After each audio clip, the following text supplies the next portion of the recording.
So, ready, let's introduce you as only you could, okay? All right.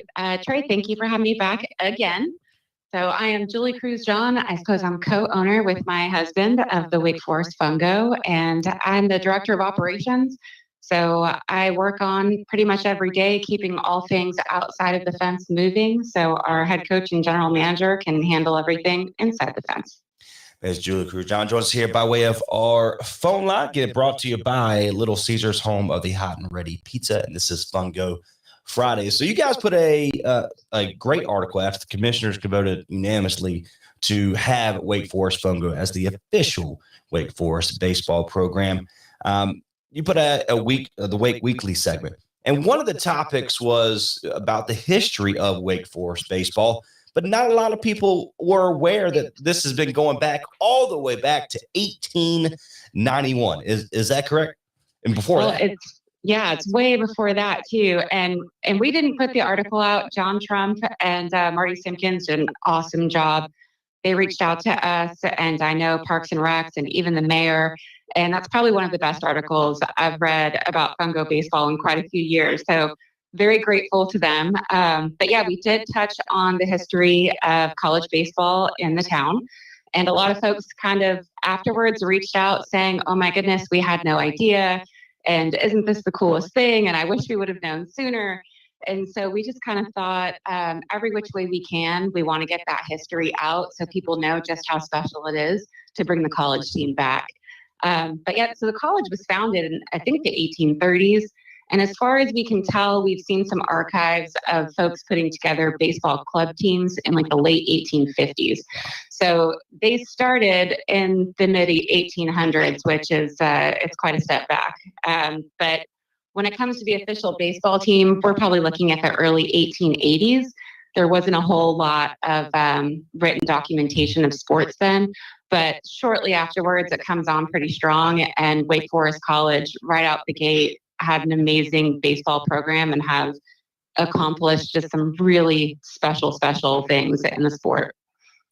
So Ms. Julie joins us here, Wake Forest Fungo, part of our Fungo Friday, a part of our Tailgate Sports Show and Next Door Radio. Again, hard to believe, well over 130 plus years there in Wake Forest. So what does that really mean? Again, 130, but this was not just a baseball program in Wake Forest. This was a tremendous baseball program there at Wake Forest. Somebody that's been in the Pan Ams, they've been a part of the NCAA, part of Division I.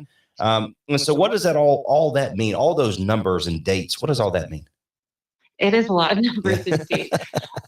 So I think what it means, honestly, as a baseball person and a history person, when we started kind of digging into what the history in our area is, as we were going to bring a town or a team in, we kind of wanted to see, just exactly what it was we were doing and what it could mean to the community. And what we uncovered was ridiculous. So we look at Wake Forest. Honestly, the first thing I was trying to do was just find the original baseball field. So it seems that there are so many teams that are on these vintage, old abandoned ballparks. And we were thinking, oh man, where's our abandoned ballpark that we could move into? And it's not here. But what we found was very cool. So I think Wake Forest College, along with, at the time, was Trinity and is now Duke. Carolina was around. State was just coming up. Those teams right there started North Carolina baseball. In fact, the first, I think you guys may have chatted about this with Joe, but the first college baseball game that happened in the state of North Carolina was in 1891 between Wake Forest College and Carolina. So that's pretty special. And that really did kick off college baseball in the state of North Carolina. And Wake Forest was 50% of that deal. And we won. So maybe we were 51%.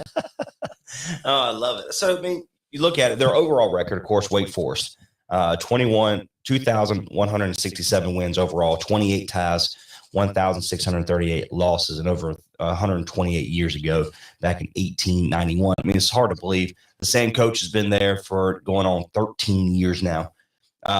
So which would have been really cool if you would have found the original stadium. That would have been pretty cool. Well, so we did. So that's part of the interesting part. And one thing that we would love people to jump in on next year, we're going to do a Centennial Weekend. And part of that weekend, we're trying to organize a historical baseball tour. So we did find the original land that the college used for athletics. It was just called the athletic field at the time. Football used it, soccer used it, tennis used it, and baseball used it. And then it wasn't until the 1920s that the Gore family had given some money to the college. And that's when you see the golf course come around, the baseball field gets built, and then a portion of the field was shared with football. So that property is right behind Patterson Hall, which is on the current college, and you can see it in the remnants of it right now. So it does exist. It's non-playable, but it's there to look at, and you can see and easily visualize where they were, where the stands were, and what was happening 100 years ago. Wow, that's cool. It's really neat. There's a lot to see out here. And again, Wake Forest Fungo plays at Flaherty Park. The commissioners voted the official to make Wake Forest Fungo the official baseball program there in Wake Forest. So talk a little bit more about the program itself. Of course, the schedule come out here. Is it end of October? Is that right?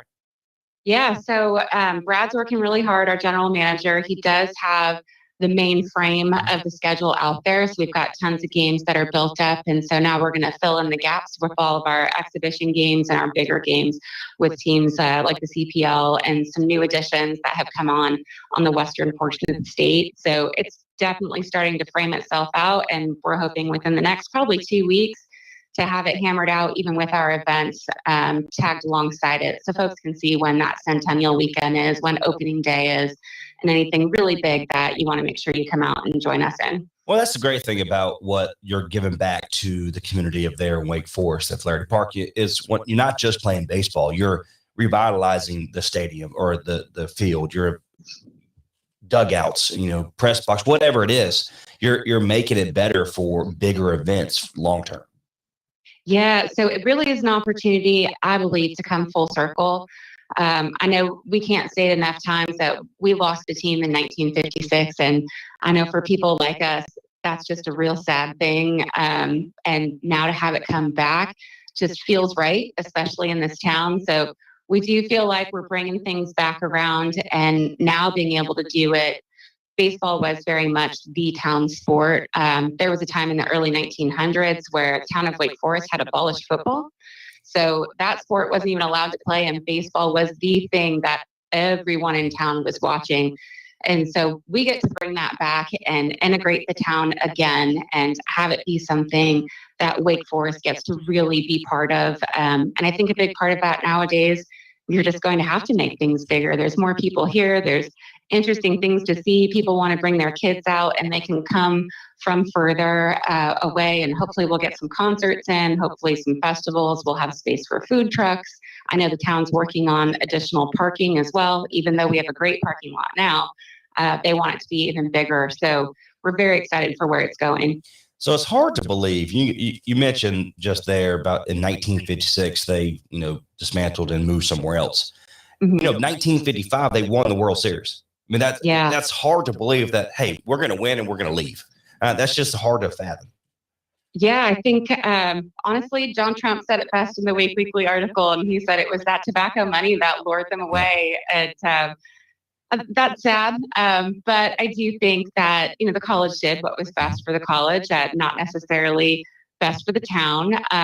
One thing that makes me feel a little bit better, the original name of the team was it was the Tigers, but then very quickly it switched over to the Baptists. So now that we have the Baptist Seminary that came in and took the space over, it maybe takes the sting out a little bit, because the Baptists were there for about 100 years, and the Baptists are still there now. So I think it's going to be all right. And we're building back, and Wake Forest is doing a good job without their college. And now we'll bring a college team back in. I love it. Again, Julie Cruz-Johnson joins us here by way of our Fungo Friday coverage here on Nextdoor Radio, nextdoorradio.com, and the Nextdoor Radio app. Everything that we have done, you can head over to our website at nextdoorradio.com, go into the program and recordings tab, and it's going to be right there. So moving forward, what else can we learn about Wake Forest Fungo? In general, one thing I think we'd like to get out is this winter, all of our families can start to get involved in the program now. So we have, along with the baseball partnership in the summertime, we're actually partnered year-round with the town of Wake Forest.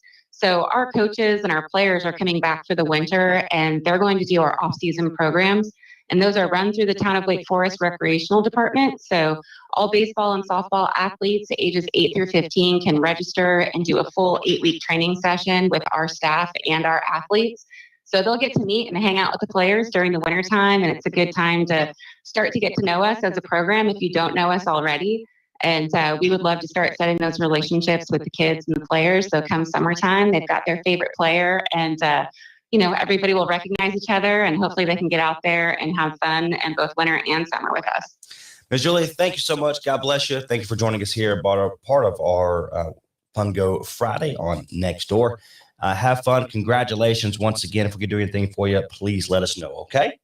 Thank you, Trey. Much appreciated. Absolutely. Talk to you soon. See ya. Julie Cruz-John, of course, congratulations on her new gig. She's part of the Wake Forest Chamber of Commerce. So congratulations there. But of course, with the Wake Forest Fungo, we are an honor to be able to be the play-by-play for Wake Forest Fungo coming up here very, very soon. The schedule, stay tuned to all their social media outlets. Make sure you catch the schedule that will be out and all the events that's happening, the continual tour, which I'm fascinated by. Can hard to believe they won in 1955 for Wake Forest and moved away the following year. Hard to believe. So until next time, hey, guys. Car Lake Outfitters has you covered this holiday season with Santa-approved gifts. For the ladies, Car Lake Outfitters has the popular Lake Girl apparel, Sherpa 1/4-zip pullovers, sweatshirts, hoodies, long sleeve tees, and hats in many styles and colors. The ladies will love the Greenwich Bay soaps and lotions, especially the very comfortable Hello Mellow loungewear. For the guys, Car Lake Outfitters has the largest selection of hats in the area, with over 400 to choose from. Combat waterfowl, Los Wando, Low Country, East Coast waterfowl, and Raised Right, to mention a few. For anyone on your list, pick up one of the Kanga Iceless coolers. Keeps your beverage cold for up to 7 hours with no ice. Choose from the new backpack, the pouch, 12 and 24 case mates. Let's not forget the Car Lake branded shirts, sweatshirts, mugs, and signs. Car Lake Outfitters, a fun place to shop this holiday season. Open 9 a.m. to 6 p.m. Monday through Friday, and Saturday 9 a.m. to 1 p.m. Located at 993 South Beckford Drive in Henderson at the Marketplace Shopping Center next to Postal Plus. This holiday season, shop Car Lake Outfitters, the laid-back, casual lifestyle.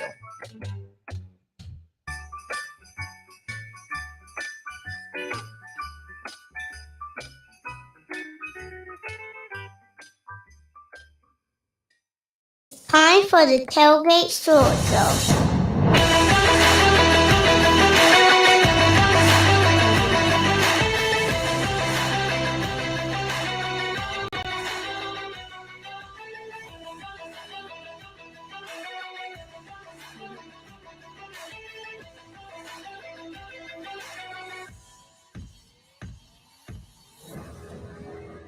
And welcome back to the Tailgate Sports Show here on a beautiful Friday, 47 degrees and sunny blue skies.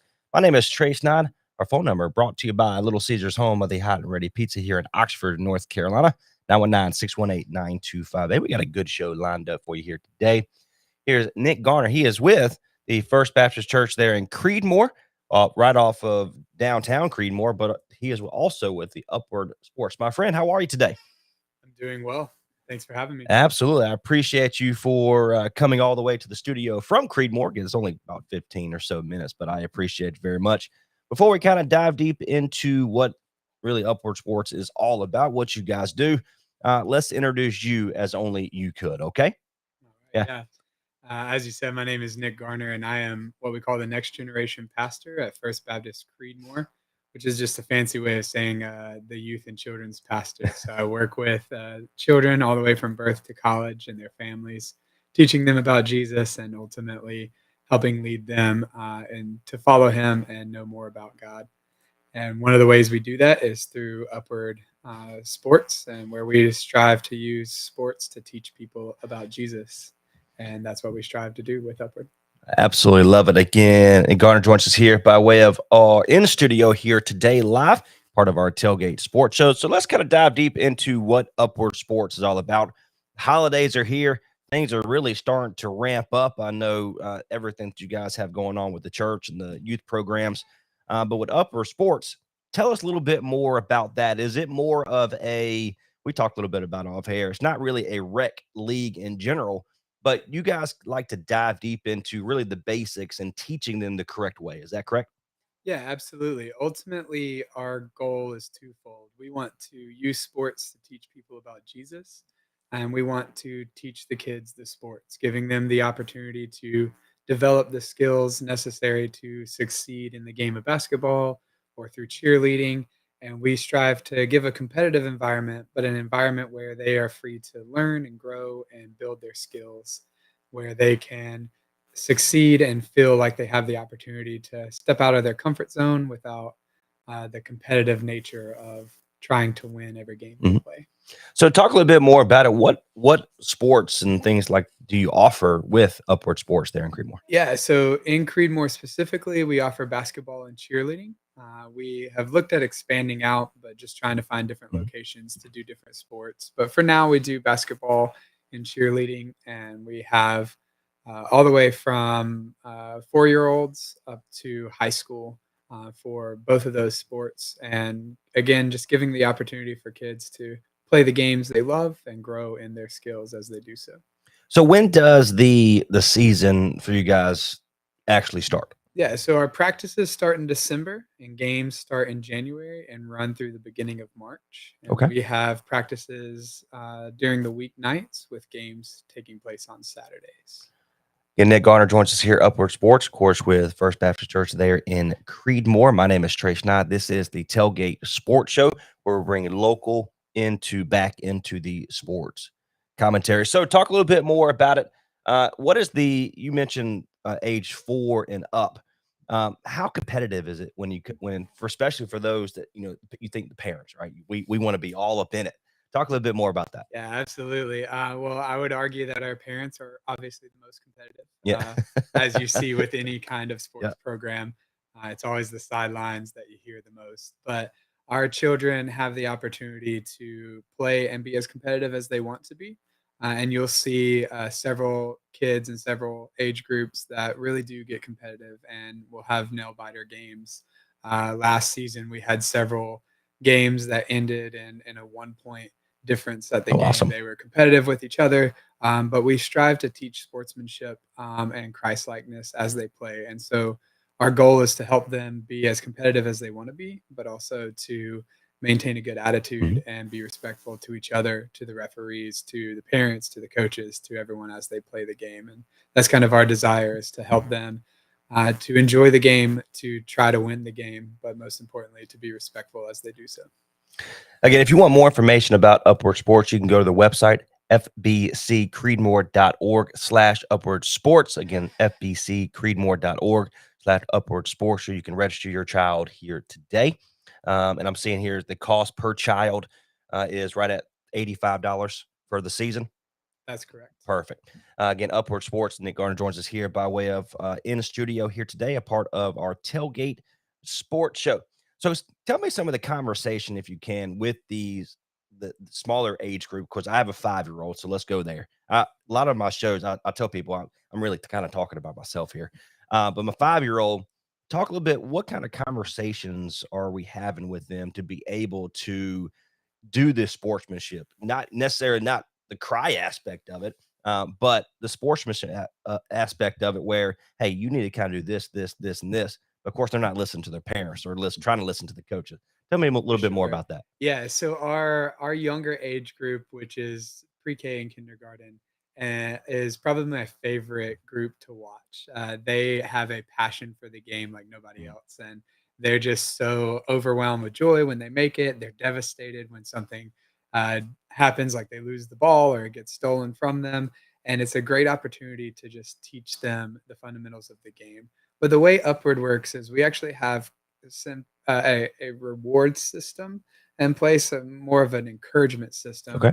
through what's known as the Upward Stars. And they're little stars that they can iron on to the shirt they wear underneath their jersey, and it recognizes some of the achievements that they've had during the game.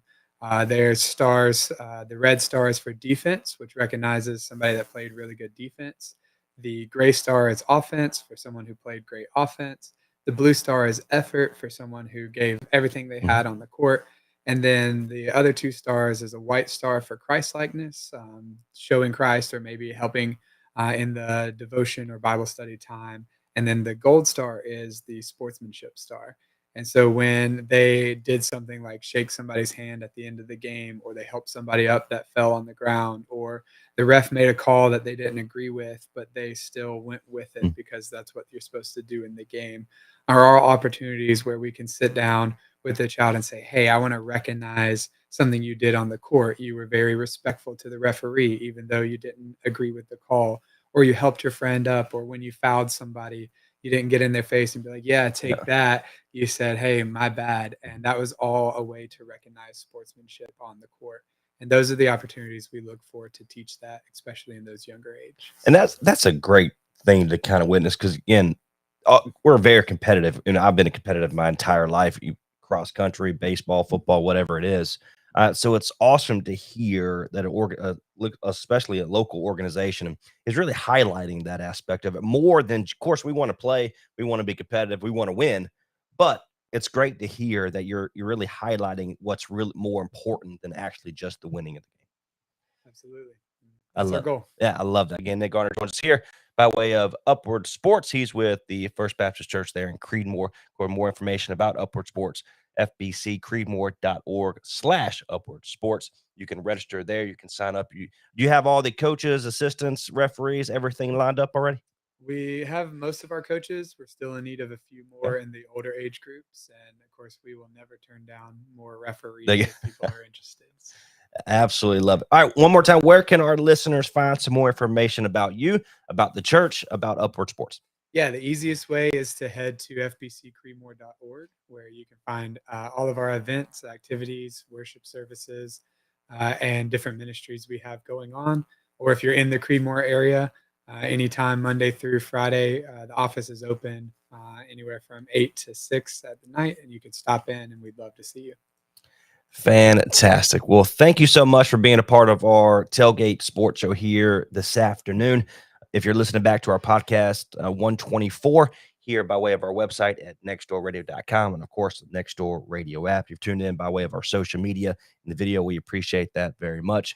God bless you. Thank you so much for, I absolutely love the fact that you're teaching the correct way, the basics, but of course what's more important is the Christ-like attitude, sportsmanship, and I appreciate that very much. As a father, I appreciate that very much, my friend. Okay.